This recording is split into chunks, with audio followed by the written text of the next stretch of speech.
mula sa 702 DZAS, Agapay ng Sambayanan. Narito na ang programang mag-uugnay sa iyo tungo sa wastong kamalayan sa batas. Praktikal na talakayan ng mga alituntunin at balitaktakang may kaugnayan sa mga patakaran ng bayan. Kinilala sa Golden Dove Awards bilang Best Documentary Program. Ito ang Tabas ng Batas.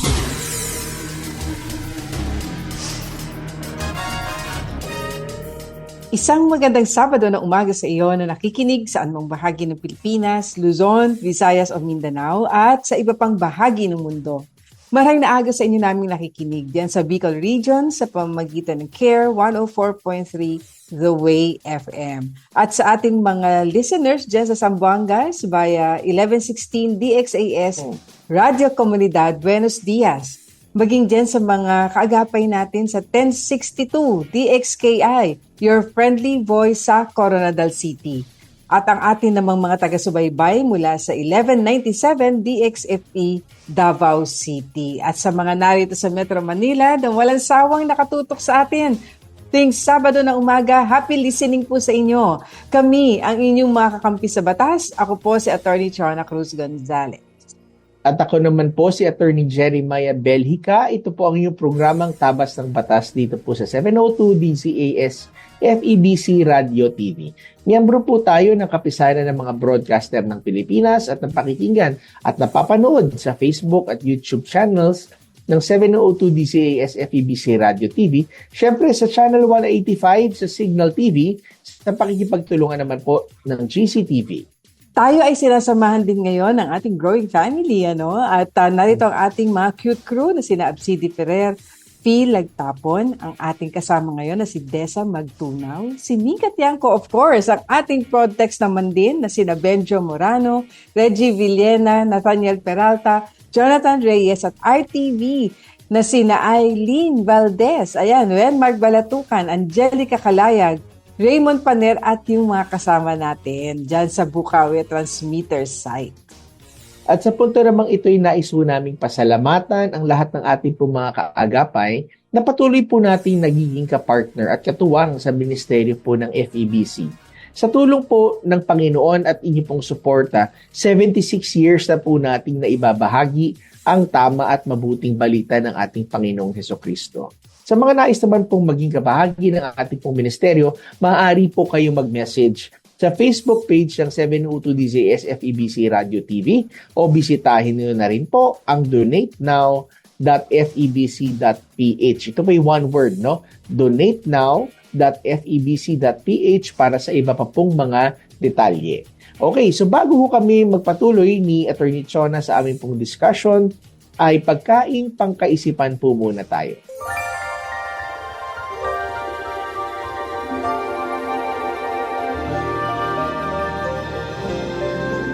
Ito po ay hango sa Juan chapter 16 verse 33. Ang sabi po, "Sinabi ko ito sa inyo upang sa inyong pakikipag-isa sa akin ay magkaroon kayo ng kapayapaan. Magdaranas kayo ng kapighatian sa sanlibutan ito, ngunit tibayan ninyo ang inyong loob.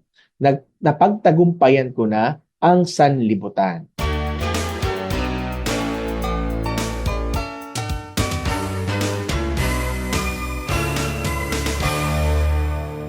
Kayo po ay aming inaanyayahan na makibahagi sa ating diskusyon ngayong umaga. Kaya kung meron po kayong komento, lalo na kung meron kayong legal na katanungan, maaari niyo po ipadala yun sa amin sa pamamagitan ng ating Facebook page, ang Tabas ng Batas FEBC. At habang naroroon po kayo, please like and share.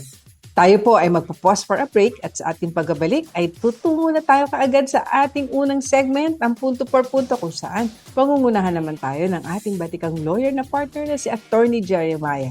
Kaya't wag po kayong maglilipat ng istasyon, kami po ay magbabalik kaagad sa ilang sandali lamang. Tabas ng Batas! Paksang legal na siniksik sa mga kaalamang praktikal sa isang makabuluhang talakayan sa Punto por Punto.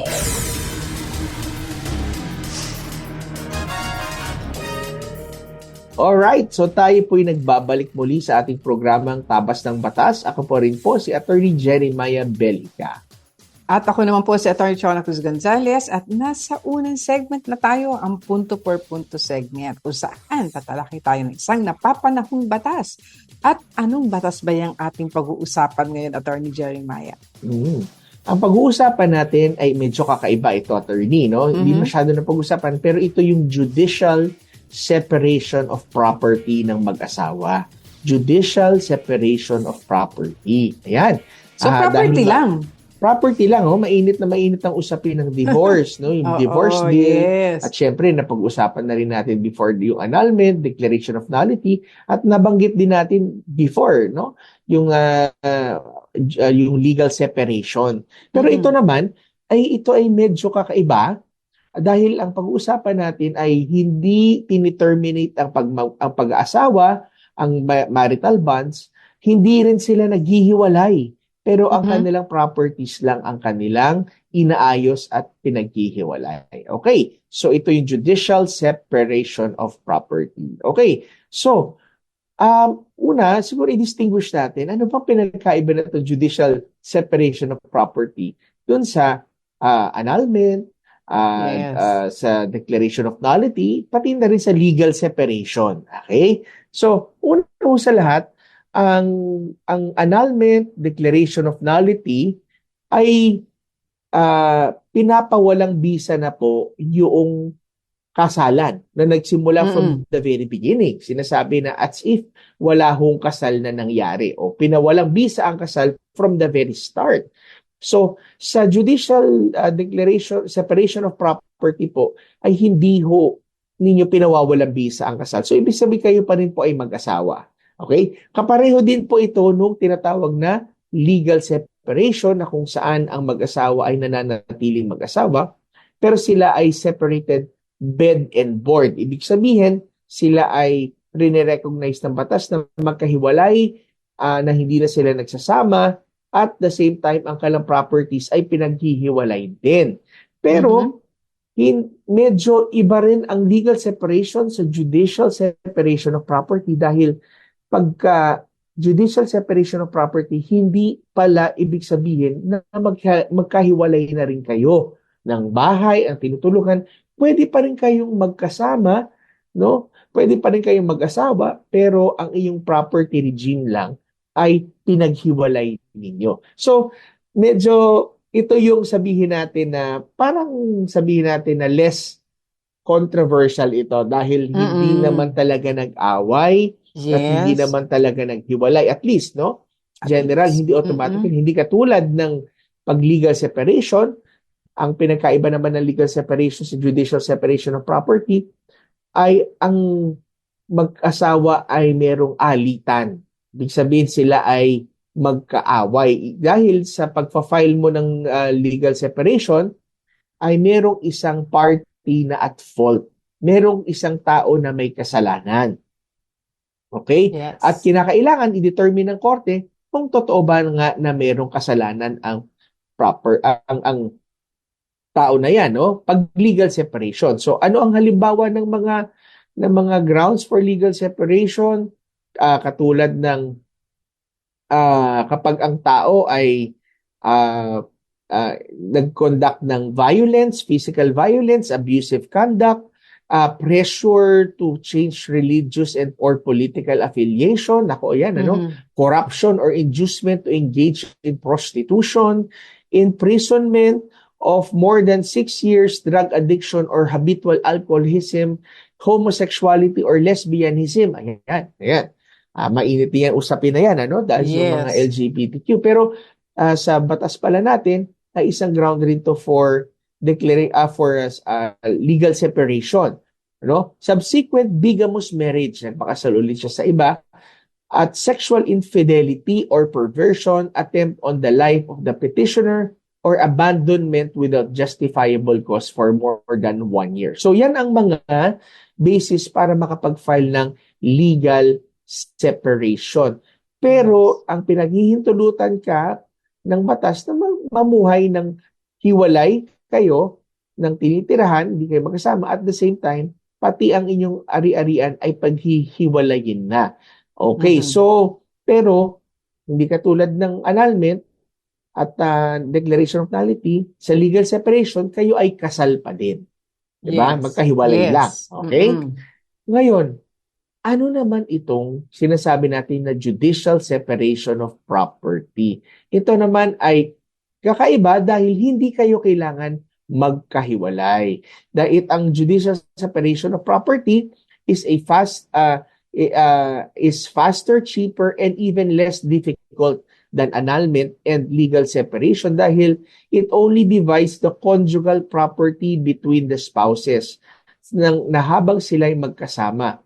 So ito ay kadalasan ginagawa ng mga mag-asawa na nagkasundo na paghatian at ihiwalay nila ang kanyang conjugal properties for any other reasons. Maaring dahil yung isang sa may asawa ay may kailangan ayusin kasama sa kanyang mga kapatid and so on and so forth.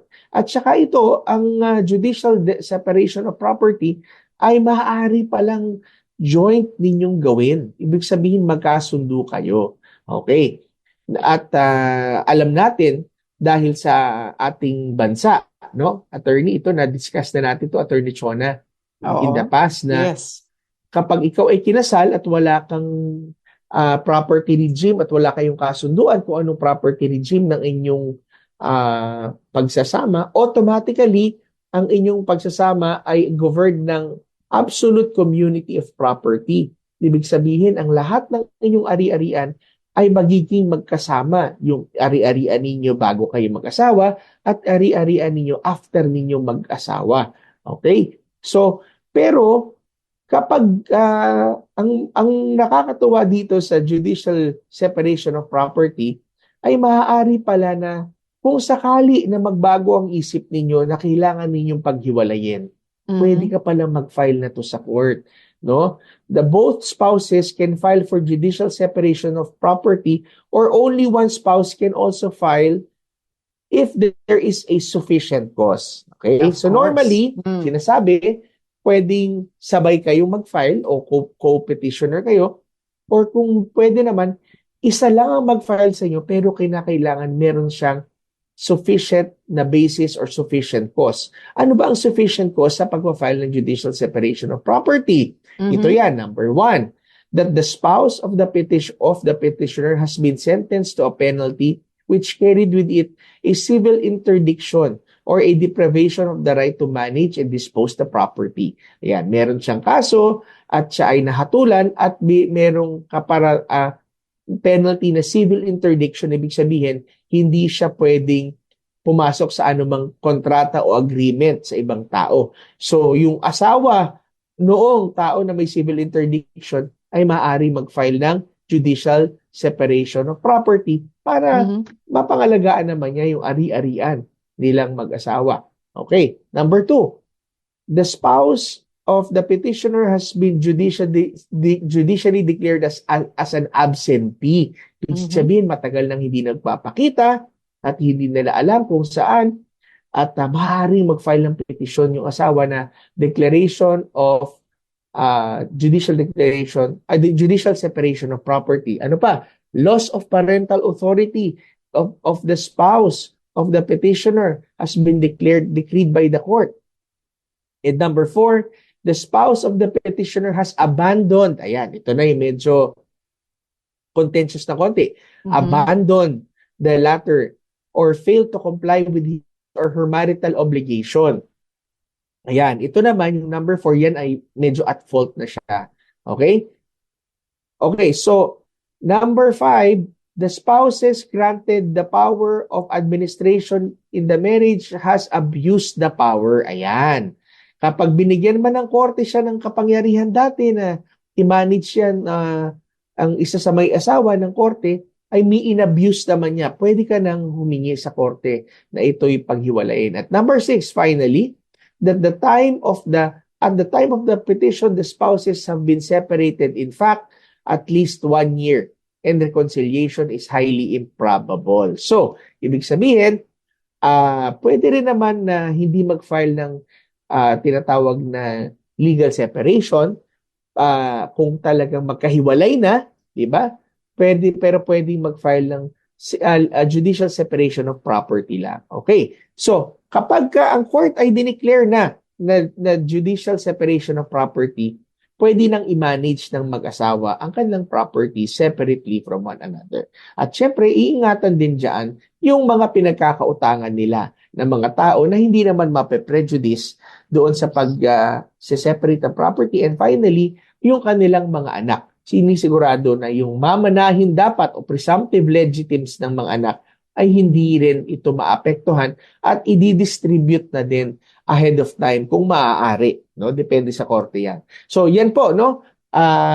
Yan po again yung tinatawag natin na judicial separation of property na ayon din po sa ating family code na maaari din pong gamitin ng mga mag-asawa na kinakailangan ayusin ang kanilang ari-arian without necessarily dissolving the marriage or annulling the marriage or declaring themselves as judicially legally separated. Attorney, ano masasabi mo dito? Oo, ang galing lang ng batas, ano?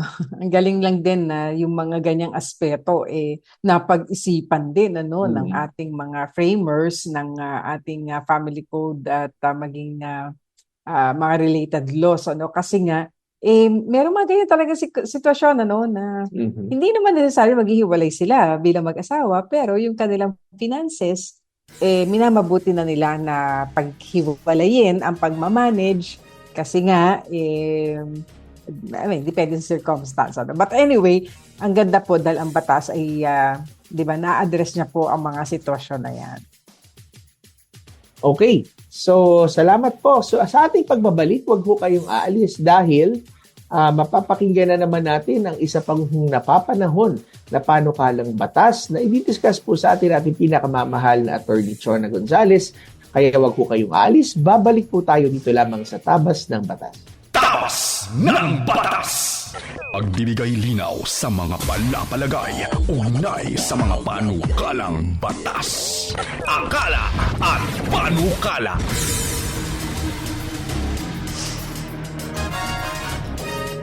Alright, so tayo po ay nagbabalik dito sa Tabas ng Batas. Kasama pa rin po kami. Ako po si Attorney Jeremiah Belhica. At ngayon ay dadako na tayo sa ating akala at panukala. Attorney Chona, ano ba ang ating pag-uusapang napapanahong panukalang batas ngayon? Ayan, ito ay may kinalaman din sa pagpapawalang bisa ng kasal. Ayan, so sa kaalaman ng ating mga kaagapay ay ang panukalang batas ng divorce o tatawaging divorce bill ay pumasa sa mababang kapulungan.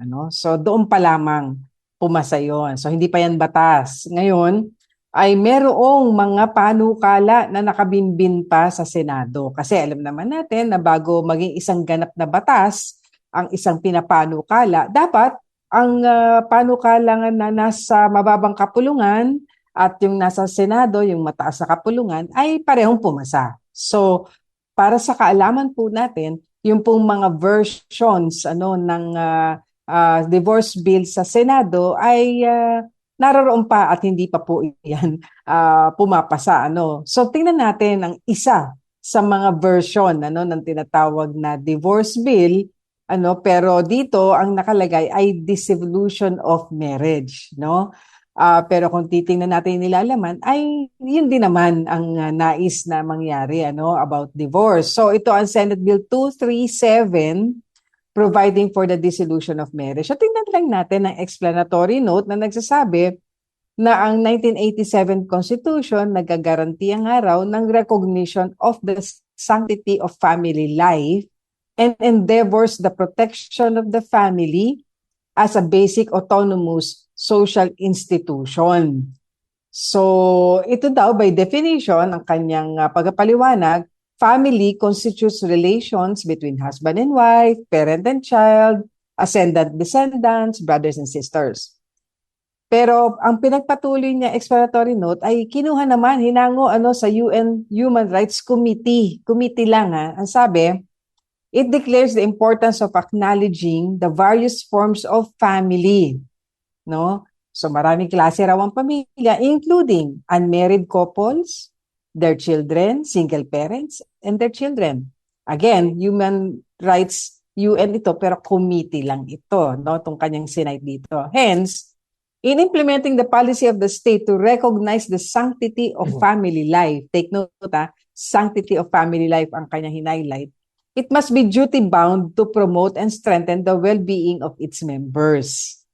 This duty should extend to causes of irremediably failed marriages that bring sorrow, pain, and other detrimental effects to families. The bill rests upon the view that dissolution of marriages marred by unhealthy, abusive, and even unhappy relations will protect the well-being of family members, especially the children, the children bearing the misery of the troubled marriage sa kanyang pagkapatuloy. This legal recourse is demanded when there is a dearth of love, respect, and support between married couples without sacrificing the very essence and spirit of a family. Okay, ito yung sumunod niya explanation. The continuous lack of legislation for the dissolution of marriage in the country traps individuals kasi wala daw batas, no, na umiiral ngayon para sa pagpapawalang bisa ng kasal, kaya daw ang mga individual na naririto sa ganitong pagsasama na parang tila sila ay natrap.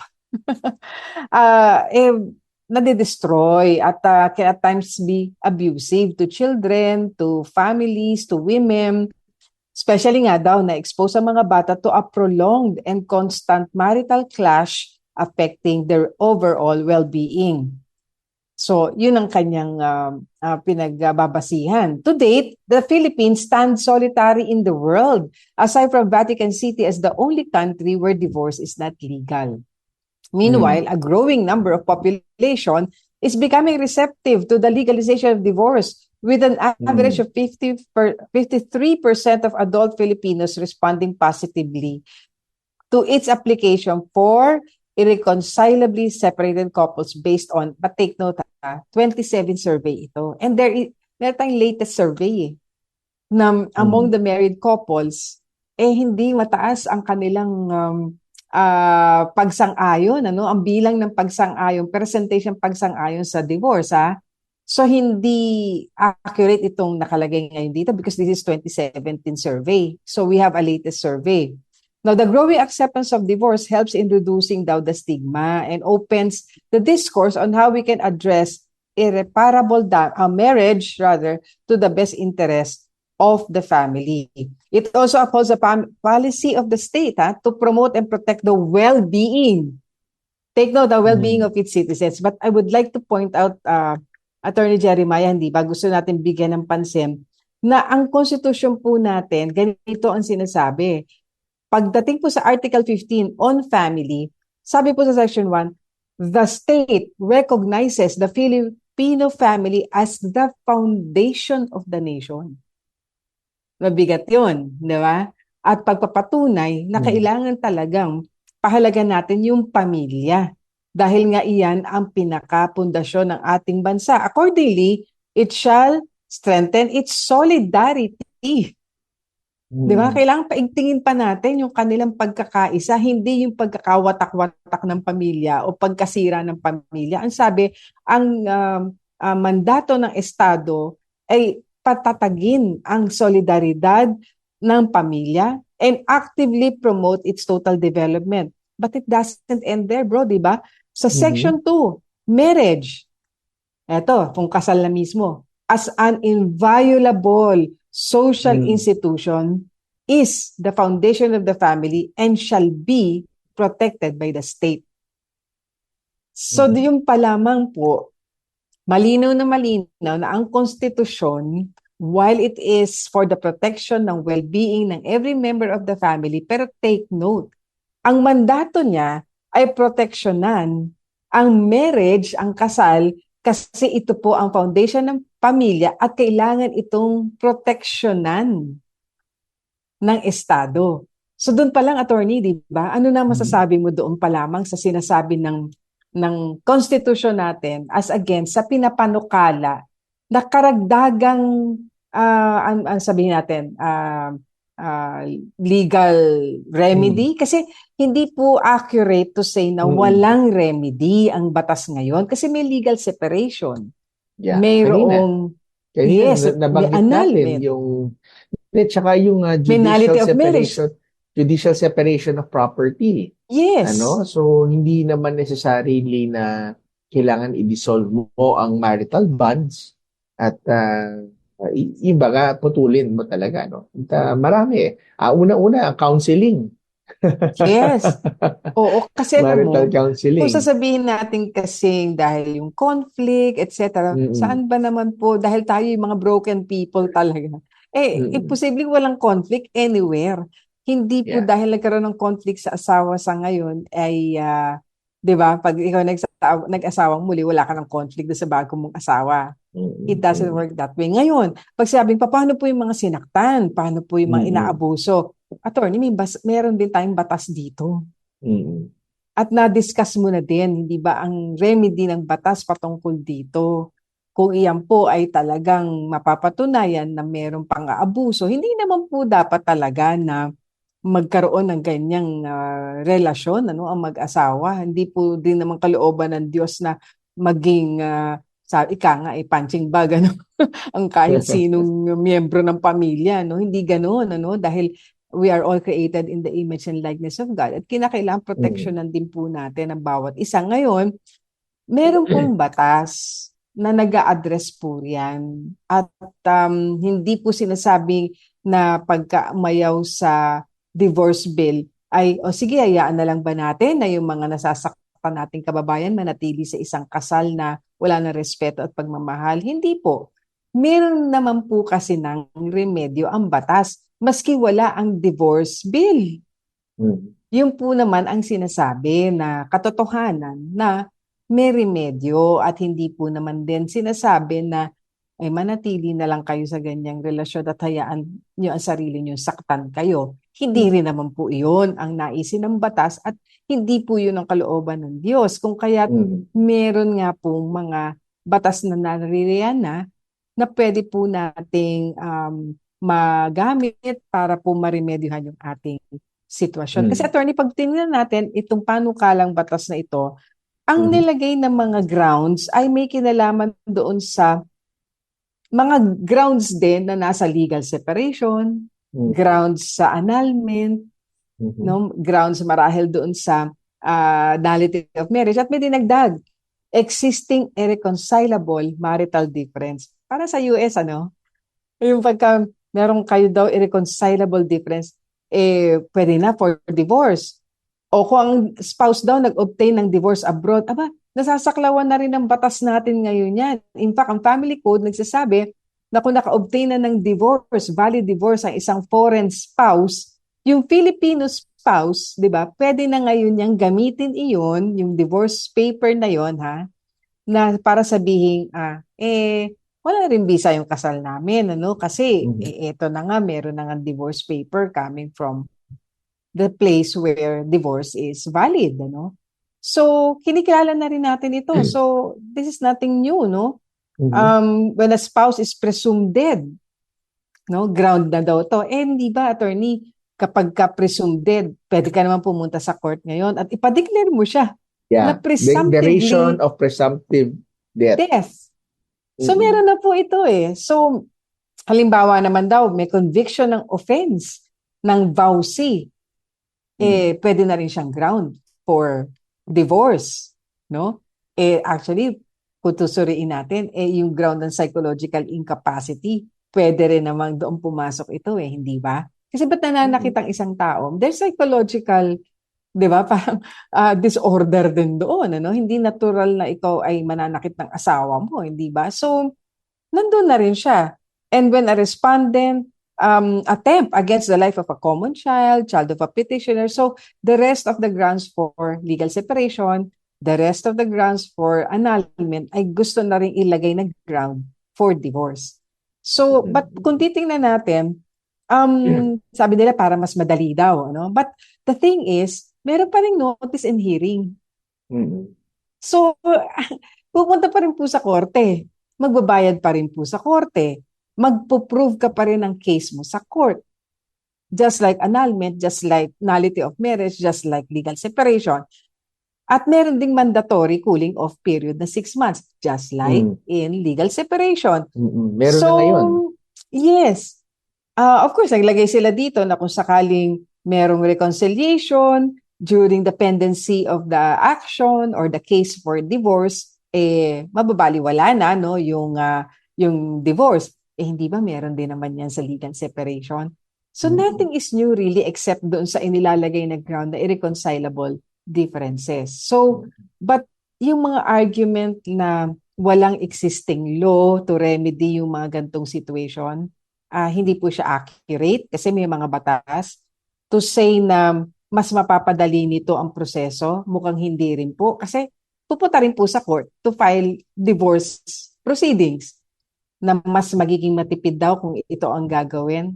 Parang hindi rin po kasi magbabayad din kayo sa korte, kukuha rin kayo ng abogado. So, what is... Nadagdagan lang ng ground. Oh, yeah. Which is irreconcilable differences na siguro napakalawak ng dahilan na yan. That could very well be misused. Yan ang siguro sa isa sa mga nakikita natin na pwedeng kahit sino pwede magsabi hindi na kasi kami magkasundo. Yes. Na yan ang isa sa mga bagay na ay pilitin ninyong magkasundo kayo. Hindi na talaga. So maghiwalay na kami. So I think kahit sa salita ng Diyos, yung mga grounds ng sinasabi ng mga nagsusupport naman sa divorce, yung grounds is yung tinatawag nila na fornication. Ibig sabihin kapag pinutol mismo, ikaw mismo ang nagsira ng marriage covenant. Pero wala dyan nakalagay yung irreconcilable differences. So, iyan ang isa sa mga kadalasan talaga, pinakamadali na basis ng mga tao nag-engage po dyan. At meron din pag-aaral, attorney, na mas devastating ang effect sa mga bata ng mga magulang nilang naghihiwalay. Hindi ba sa atin ng pag-uusap, wala namang perpektong pagsasama. Pero di po ba maganda rin na makita ng mga bata na bagamat merong hindi pagkakaintindihan, of course iba na yung sakitan, ibang usapan yan. Pero yung lahat naman merong hindi pinagkakaintindihan. Kung minsan nagkaka-argumento, pero hanggat maaari po, huwag natin ipapakita yan sa mga bata na yan ay nangyayari sa atin. But makita man nila na merong nagtatampuhan, hindi nagbabatian, pero nagbabalikang muli, nagkakasundong muli. Hindi ba mas maganda kung mapakita natin sa mga bata na yes, hindi kami perfect, but we are working it out doon sa aming marriage so that we can stay together for the family. Alam niyo, I think mas maganda pong maipakita sa mga bata yun na ang mga magulang ko, bagamat meron differences, they decided and committed to stay together para sa amin. Napakalaking sakit po sa puso at talaga merong nangyayari sa kanilang inner man kapag po ang mga magulang ay nag-separate. Kaya po, anyway, yun lamang pong oras natin para sa ating akala at panukala. Pero magkakaroon po tayo ng isang mahaba-habang diskusyon sa topic na ito na napapanahon para po magkaroon tayo ng mga subject matter experts at mas malinawan pa po natin ang usaping ito na may kinalaman sa divorce. Kaya yan po ang ating itinampok na panukalang batas, ang Senate Bill 237, Divorce Act of the Philippines.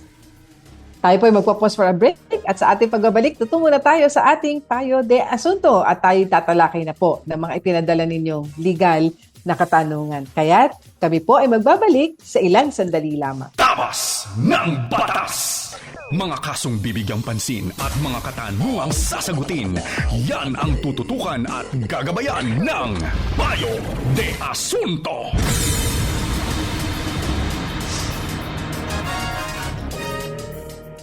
Alright, tayo po'y nagbabalik sa ating pong programang Tabas ng Batas at dadako na po tayo sa ating pinakahuli at blockbuster segment na Payo de Asunto para subukan po naming sagutin ni Attorney Chona ang inyo pong mga katanungang legal.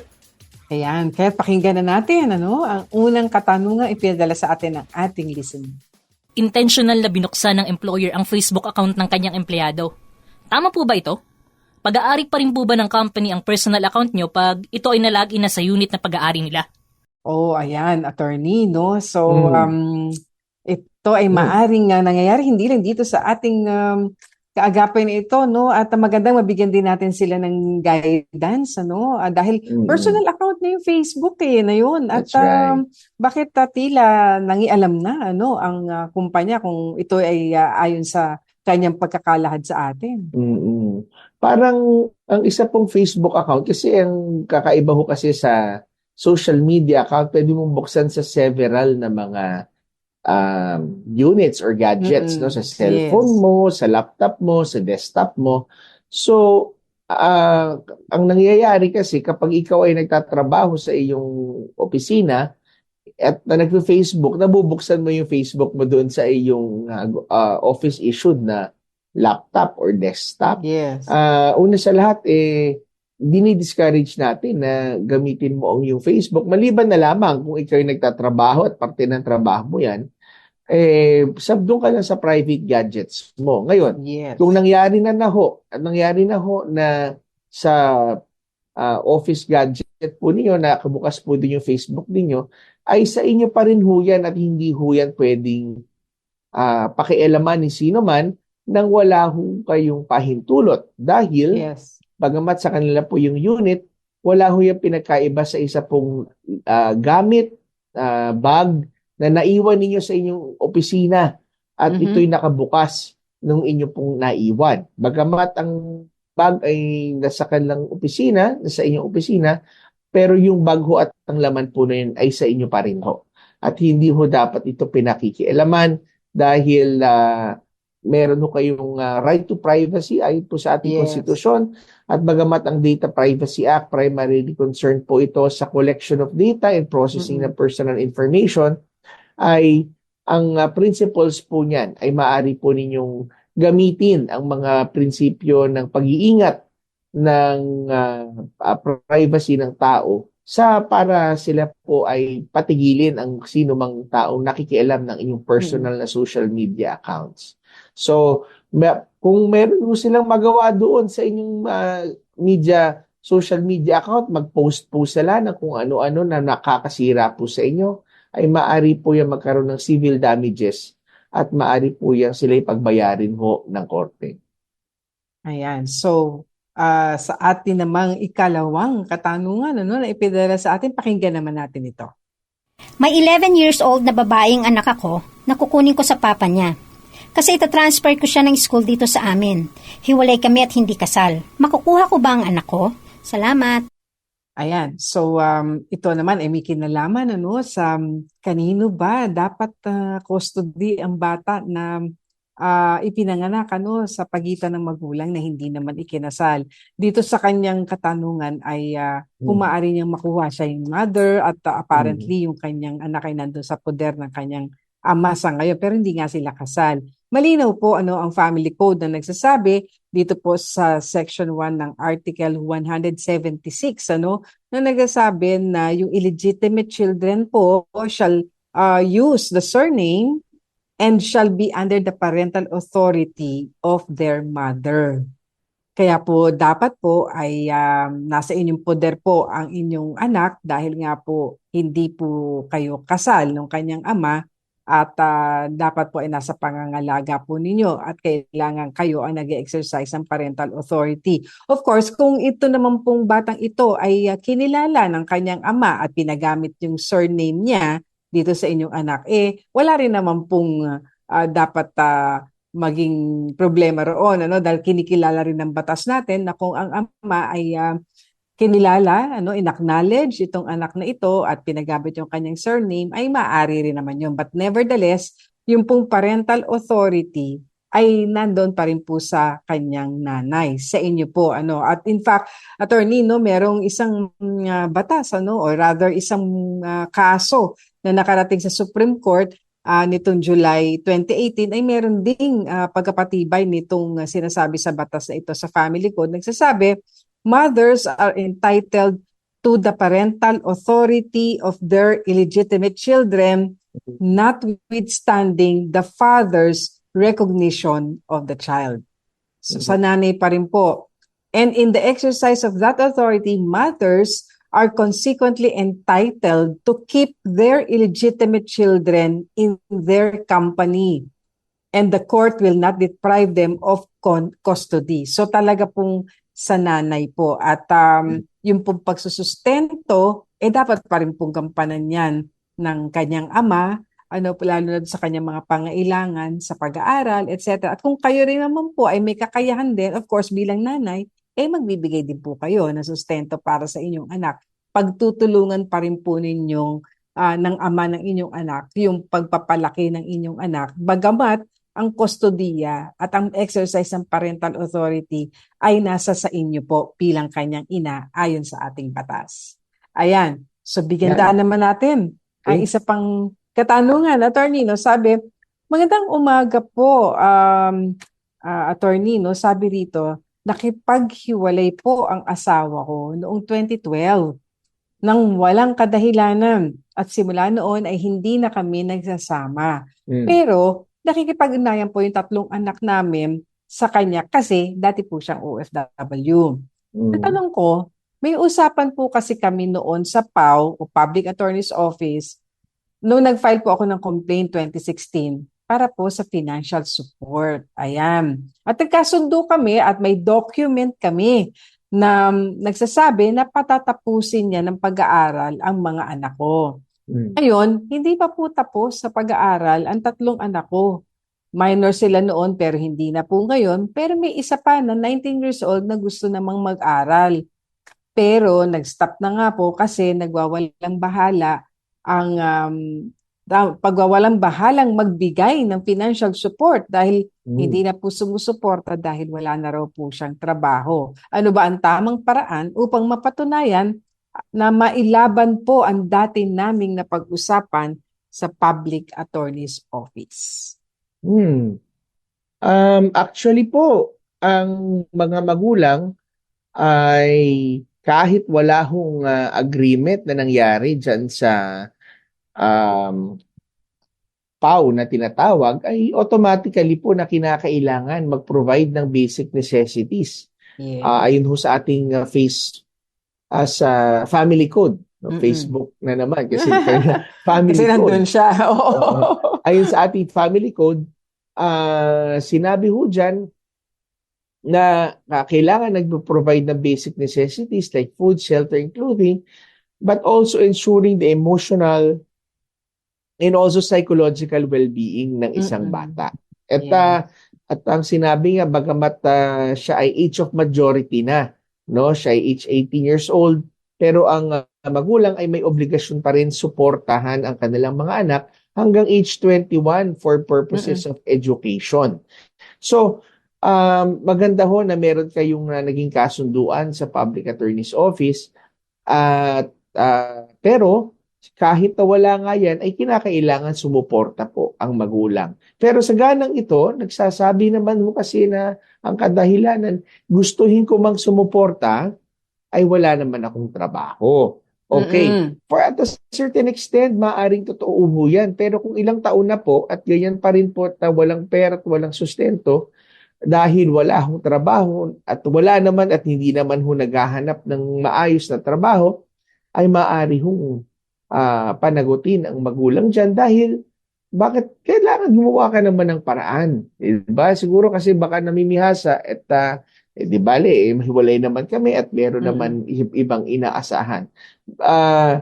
Ang pinakamaganda ho ninyong gawin ay balikan po ninyo yung office ng Public Attorney's Office na siyang tumulong sa inyo na mapagkasundo po yung dalawang partido.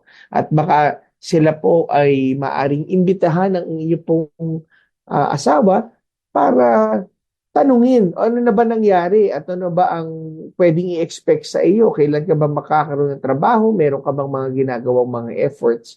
At kung wala pa rin po ay maaari na ho kayong tumungo, no, sa korte para mag-file po ng inyo pong civil action for support. At iko-compel naman po ng korte ang inyong asawa para makapagbigay po siya at matingnan talaga kung totoo bang wala siyang mapagkukuhanan o talagang ayaw lang niya talaga magbigay o humanap ng paraan.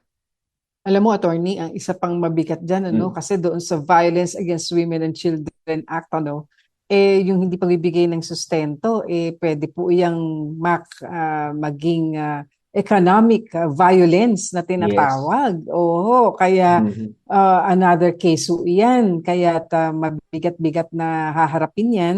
Alam mo bakit sabihin natin, ba't nga ba medyo mabigat ang ng VAUSI, no? Kasi nga po, ang tutuusin naman natin, obligasyon naman talaga ng magulang magsustento. Hindi ba?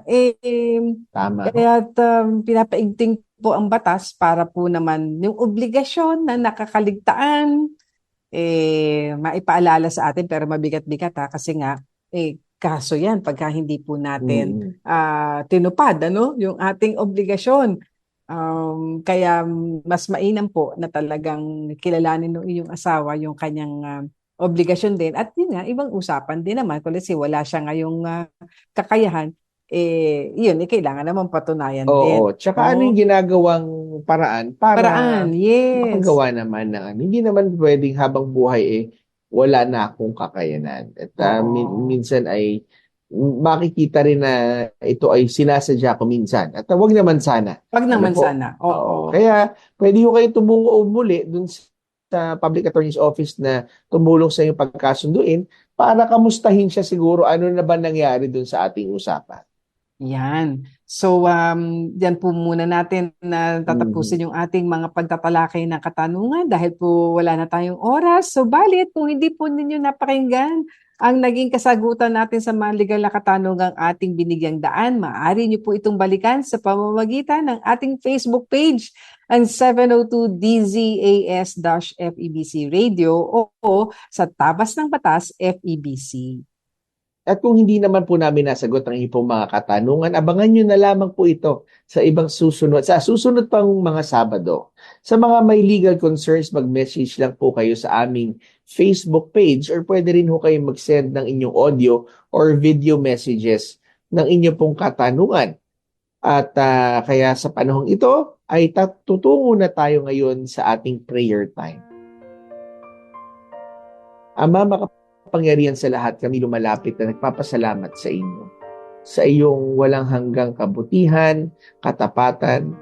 Panginoon, kami nagpapasalamat sa iyo pong hindi nagmamaliw na pag-ibig sa amin.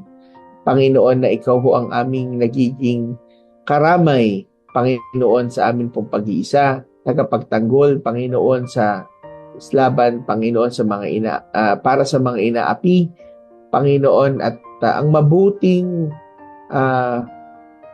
huwes, Panginoon, ang mabuting Diyos, Panginoon, na nagbibigay sa amin ng katarungan, Panginoon, sa lahat ng aming mga pinagdadaanan. Lord, we pray for those who are in need, Lord God, of your care and your protection.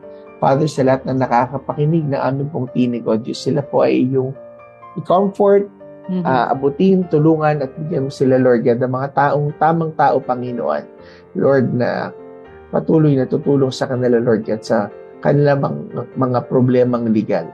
Nagpapasalamat kami sa inyo, Panginoon. Ito po ang aming samot dalangin sa pangalan ni Jesus. Amen at amen. Salamat po mga kaagapay sa lahat ng mga tumutok sa radyo, sa online, via Facebook at YouTube, sa Channel 185 sa Signal TV, sa pakikipagtulungan ng GCTV. Kami pa rin po ang kakampi ninyo tuwing Sabado. Ako pa rin po si Attorney Jeremiah Belhica. At ako naman po si Attorney Chona Cruz Gonzalez na nag-aanyaya sa inyong lahat na samahan kaming muli sa susunod na Sabado sa parang oras sa Pilipilan.